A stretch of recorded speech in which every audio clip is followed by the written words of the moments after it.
Periodic table, यानी periodic table का किस तरीके से हमें क्लासिफिकेशन करना है, उसमें देखा था हमने कि विभिन्न विभिन्न जो साइंटिस्ट थे, वैज्ञानिक थे, उनके अनुसार जो है हमने क्लासिफिकेशन करके देख लिया था। लेकिन अब इसमें हम पढ़ेंगे जो मेंडलीव का क्या परमाणु भारों के आवर्ती फलन होते हैं। क्या होते हैं?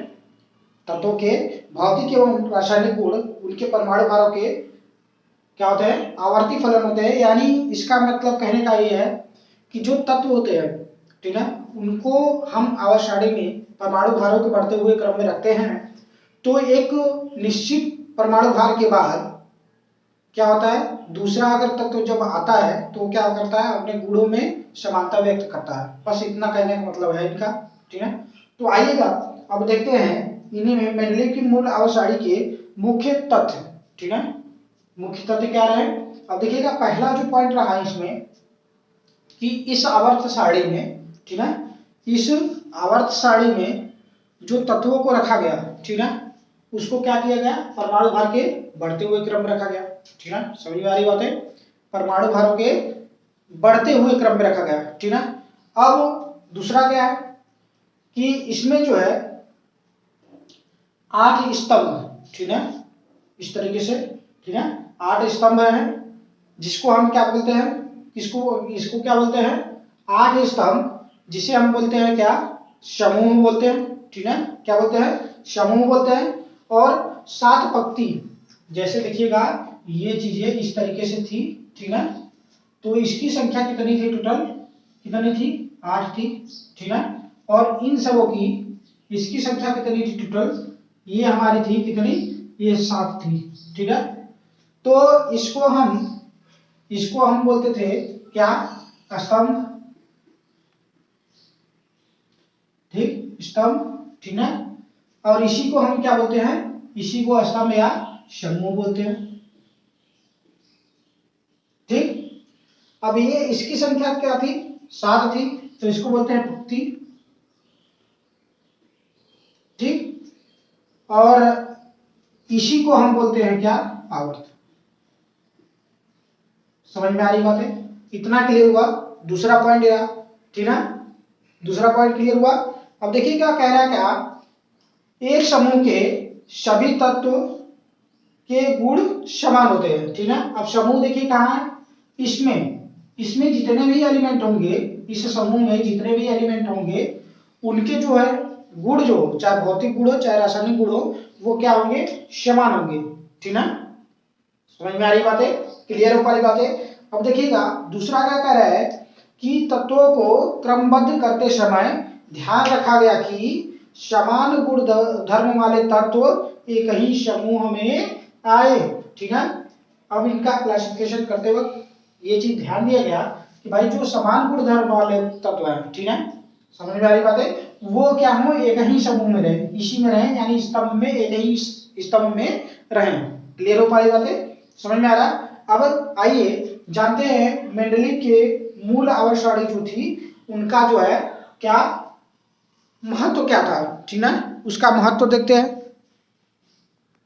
तो देखिएगा प्यारे बच्चे, इनके महत्व जो है, मेंडलीव की आवर्त सारणी के महत्व, जो मूल आवर्त सारणी था उसका महत्व ये है कि भाई पहला ये महत्व रहा कि तत्वों का क्रमबद्ध अध्ययन हम कर सकते हैं, इसके थ्रू जो है, इस आवर्त सारणी के जरिए हम क्या कर सकते हैं, तत्वों का क्रमबद्ध अध्ययन कर सकते हैं। और दूसरा ये रहा कि इस आवर्त सारणी में, ठीक है, कई जगह क्या हुआ, स्पेस छोड़ दिए जाए, ठीक है। तो स्पेस इसलिए छोड़े गए कि भविष्य में जब भी कभी क्या हो, नए तत्वों का ओरिजिनेशन हो, यानी खोज हो, तो हम क्या करें, उन तत्वों को क्या करें, जैसे हमारा कहने का मतलब ये है, मान के चलिए जैसे ये हमारा पीरियोडिक टेबल हो गया, ठीक है। अब इसमें क्या होगा कि मान के चलिए कि भाई यहाँ हाइड्रोजन रहा, तो हाइड्रोजन के बाद और भी तत्व अगर आ रहे हैं, मान लीजिए भविष्य में अगर हो, तो उनके लिए स्थान छोड़ दिए गए, और इसके बाद यहाँ पे कोई अलग तत्व जो है मेंशन कर दिया गया था, ठीक है। इस हिसाब से खाली जगह छोड़ छोड़ के ये पीरियोडिक टेबल बना दिया गया था, ठीक है। अब देखिएगा अब इन्होंने संयोजकता में जो है संयोजकता और परमाणु भार में संशोधन किया। तो इनका मानना था कि जो परमाणु भार होता है, ठीक है, परमाणु भार जो होता है वो होता है तुल्यांकी भार, तुल्यांकी भार गुणे संयोजकता। इन्होंने इसी सूत्र का प्रयोग करके कई तत्वों के जो है परमाणु भार में संशोधन किया। जैसे इनका जो है बेरिलियम देखिएगा, बेरिलियम का तुल्यांकी भार कितना है 4.5, ठीक है, बेरिलियम के कितना है 4.5, ठीक है। अब देखिएगा इसका जो है क्या संयोजकता कितना है, ज्यादा से ज्यादा 3 देता है। तो इसी का अगर मल्टीप्लाई करेंगे पैरों से तो देखिए कितना आएगा, ठीक, कितना आएगा बताइएगा, ये हो जाएगा 13.5, ठीक है। तो इसका परमाणु भार यानी बेरिलियम का जो परमाणु भार हो जाएगा वो कितना हो जाएगा 13.5 हो जाएगा। क्लियर हो वाली बात है। इस तरीके से इनका जो मेन महत्व रहा इस सारणी का, ठीक है, मूल आवर्त सारणी का यही रहा, ठीक है। आइए अब जानते हैं इसके बाद इनके आवर्त सारणी का दोष क्या है उसको देखते हैं। तो देखिएगा बच्चे इस आवर्त सारणी का दोष के बारे में हम देखते हैं। तो देखिएगा पहला इनका सबसे मेजर जो है डिफेक्ट ये रहा, दोष ये रहा कि जो आपके हाइड्रोजन है, क्या है, जो आपके हाइड्रोजन हैं उनका स्थान जो है आवर्त सारणी में दो जगह फिक्स होना, ठीक है, क्या होना, दो जगह फिक्स होना। समझ में आ रही बात है क्यों? अब देखिएगा हाइड्रोजन क्या करता था, ये तो आपका क्षारीय धातु, ठीक है, इधर तो रहता ही था, उसके बाद ठीक है ये हाइड्रोजन के साथ भी क्रिया करके इन क्षारीय धातुओं जैसा ही तत्व देने लगता था, ये डिफेक्ट रहा। अब दूसरा डिफेक्ट ये रहा कि परमाणु भार के बढ़ते क्रम में परिवर्तन। अब देखिएगा मान के चलिए परमाणु भार इस तरीके से बढ़ रहा है, ठीक है, मान के चलिए परमाणु भार पहले क्या आया 1 आया 2 आया 3 आया 4 आया 5 आया, इस तरीके से आया मान लीजिए, ठीक है, आज एग्जाम्पल बता रहे हैं। तो इतना आने के बाद लेकिन इनके आवर्त सारणी ने ये देखा भाई परमाणु भार के जो हमारा इस सारणी में जो बेस माना गया है वो क्या है, परमाणु भार का बढ़ता हुआ क्रम ही माना गया है, ठीक। लेकिन इनके अनुसार जो इन आवर्त सारणी में था वो क्या था 1 2 3, तो ये 2 था लेकिन 4 आ गया, ठीक है, 4 के बाद 5, फिर हो सकता है 8 आ गया, इस तरीके से आ गया। मतलब परमाणु भार का कोई फिक्स सिचुएशन नहीं रहा, यानी फिक्स क्रम नहीं रहा, ठीक है, मतलब अचानक बढ़ गया अचानक घट गया, ठीक है, समझ में आ रही बात है, क्लियर हो पा रहा है, ठीक है, ये बढ़ता हुआ इन क्रम है। लेकिन इसके बाद जैसे यहाँ पे हम देख ले तो 5 ये 5 तो हुआ, ठीक है, क्या हुआ यहाँ पे हमने 5 किया लेकिन 5 के बाद ही क्या आ गया 4 आ गया, इस तरीके से, ठीक है। मतलब इनका जो है परमाणु भार जो है अनिश्चित तरीके से व्यवस्थित हुआ, ठीक, ये तो दूसरा हुआ। अब देखिएगा अब समस्थानिक और समभारिक, समस्थानिक और समभारिक। तो समस्थानिक क्या होता है बच्चे, तो इनका जिनका ऐसे परमाणु जो तत्व ऐसे तत्व जिनका जो है परमाणु क्रमांक क्या होते हैं समान होते हैं। जैसे देखिए 1H1 1H2, सॉरी यहाँ पे 2 हो जाएगा 2 और 1H3, ठीक है, ये समझ आ रही बात है।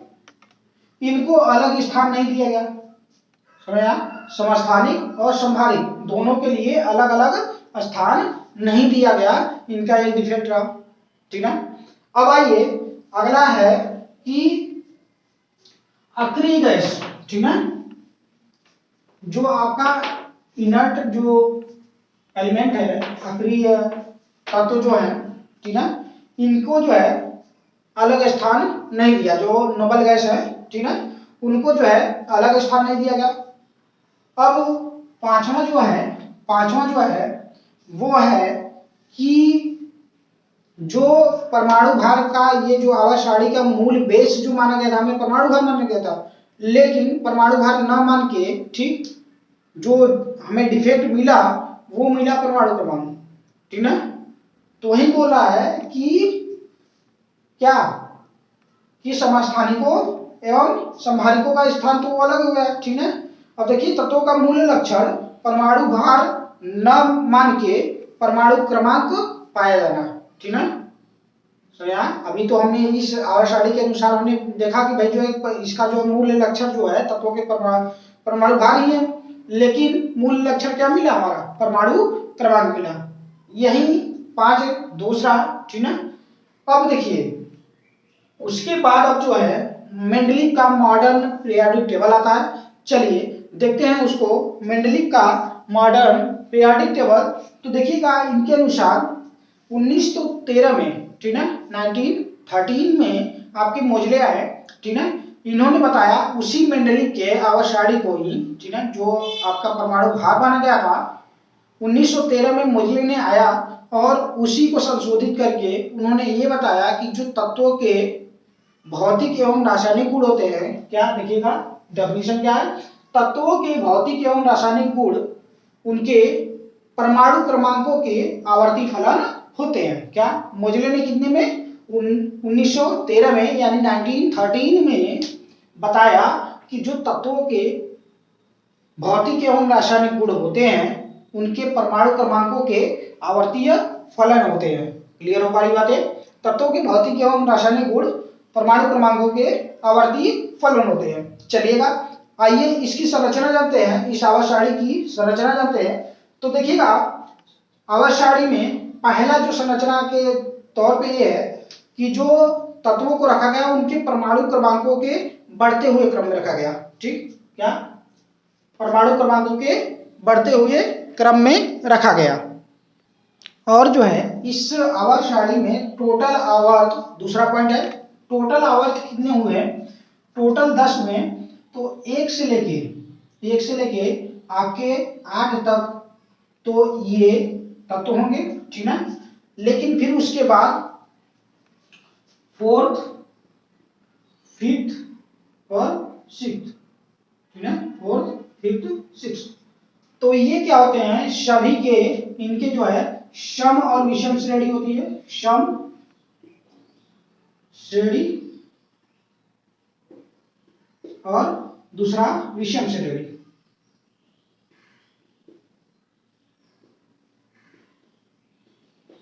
इनको इन तीनों को जो है सम और विषम श्रेणियों में विभाजित किया गया। तो कहीं ना कहीं देखिए 1 से लेके 8 तक ये, ठीक है, 1 से लेके 7 तक होंगे, 8 तक नहीं, ये 7 तक है, ठीक है, 1 से 7 तक, ठीक है, 1 से 7 तक ये, फिर उसके बाद 3 ये, यानी 7 + 3 = 10। यानी टोटल आवर्तों की संख्या इस आवर्त सारणी में टोटल आवर्त जो होंगे, इस आवर्त सारणी में टोटल आवर्त जो होंगे वो हमारे कितने होंगे, टोटल 10 होंगे, ठीक है। क्लियर हो हमारी बातें। अब देखिएगा कुल कितना हो गया, जो स्तंभ होंगे, तीसरा पॉइंट है, इस आवर्त सारणी में जो टोटल स्तंभ होंगे वो कितने होंगे, 9 होंगे, ठीक है, कितने होंगे, जो स्तंभ होंगे वो कितने होंगे, 9, और ये 9 होंगे प्लस ये 0 वर्ग होगा, ठीक है, क्या होगा, 0 वर्ग का स्तंभ होगा, जिसमें आपके क्या होंगे, अक्रिय गैस होंगे, क्या होंगे, अक्रिय गैस, ठीक, अक्रिय गैस वाले जितने भी एलिमेंट होंगे वो होंगे, ठीक है। अब देखिएगा अब इसमें शून्य और इसमें 0 और 8, ठीक है, 0 और 8, ठीक है। अभी आपने देखा क्या था, 1 से लेके 7 तक तो ये था, ठीक, और फिर उसके बाद क्या था, 4th था, 5th था और 6th था, ठीक है, यही टोटल थे ना, ठीक है। इसमें 8 का जिक्र नहीं था, तो इसलिए इसमें 0, ठीक है, और किसको, 8 को, ठीक है, 0 को तो छोड़ दीजिए, लेकिन 8 को क्या है, 0 और 8 को छोड़कर, ठीक है, 0 और 8 को छोड़कर, यानी इन सभी को जितने भी हैं, यानी 1 से लेके 7 तक और 4 से लेके 6 तक, ठीक है, 4 5 6, इनको सभी को ए बी उप वर्गों में विभाजित किया गया है। यानी क्या हो जाएगा, देखिए फर्स्ट ए फर्स्ट बी, ठीक है। ऐसे ही यहाँ पे हो जाएगा सेकेंड ए सेकेंड बी, ठीक है। इस तरीके से ऐसे विभाजित किया है, यानी उपवर्ग, यानी वर्ग ए इसके उपवर्ग क्या, ये दोनों, ठीक है। क्लियर हो पा रही बातें, समझ में आ रहा है, ठीक है। अब देखिएगा अगला पॉइंट है, अगला पॉइंट है, अब देखिएगा इन सभी वर्गों में संयोजित इलेक्ट्रॉनों की संख्या क्या होती है, समान होती है। इन सभी वर्गों में संयोजी इलेक्ट्रॉनों की संख्या क्या होती है, समान होती है। और देखिएगा अगला पॉइंट है, अब इसमें आवर्त सारणी में तत्वों की संख्या, ठीक है, आवर्त सारणी में तत्वों की संख्या। अब यहीं तक आपका संरचना रहा, संरचना में यही पता किया गया कि पहला क्या रहा, परमाणु क्रमांक रहा, ठीक है, आवर्त वर्ग, ठीक है, आवर्त और वर्ग, और इसमें फर्स्ट ए फर्स्ट बी को विभाजित किया गया, 0 और 8 को सेम रखा गया, बस यही इसकी संरचना रही। चलिए अब नेक्स्ट लेक्चर में हम पढ़ेंगे आवर्त सारणी के तत्वों की संख्या, आवर्त सारणी में तत्वों की संख्या, ये मोस्ट इंपॉर्टेंट है, ठीक है। मिलते हैं आप लोगों से अगले लेक्चर में, तब तक के लिए आप सभी का धन्यवाद।